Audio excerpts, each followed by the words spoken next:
The U.S. president rejected Putin's offer to transfer Iran's enriched uranium to Russia. According to American media, the Russian president's offer was part of a deal to prevent Israeli and American attacks on Iran.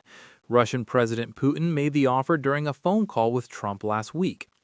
The U.S. Central Command has stated that B-2 bombers have been dispatched to attack Iran.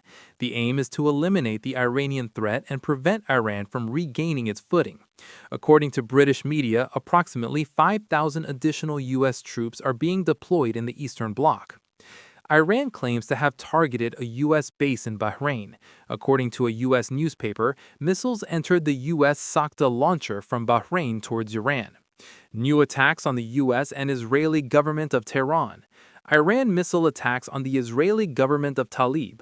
According to media reports, 20 explosions were heard in Tel Aviv. Fires broke out at several locations.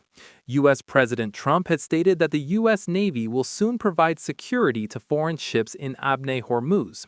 The objectives of the U.S. and Israel in Iran may differ. The U.S. president had previously stated that U.S. rumors are going to intensify attacks on Iran in the coming days. The war will escalate in the third week. Severe attacks on Iran will be launched.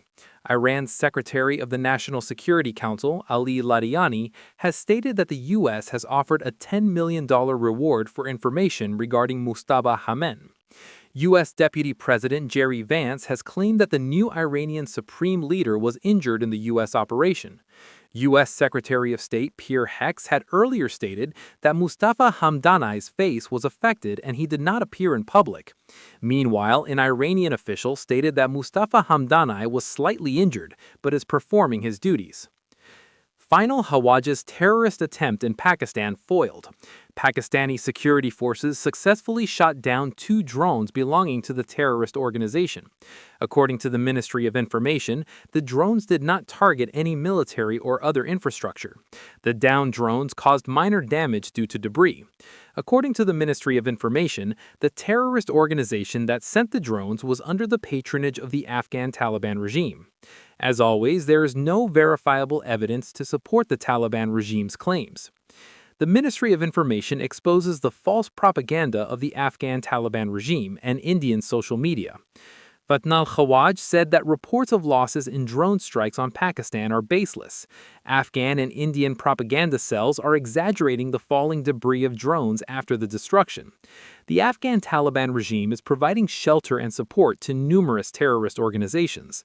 The Afghan Ministry of Defense and other regime accounts are notorious for spreading false news and propaganda. Recently, these accounts made baseless claims of shooting down a Pakistani tayyara. Afghan regime accounts also made baseless claims of arresting the pilots.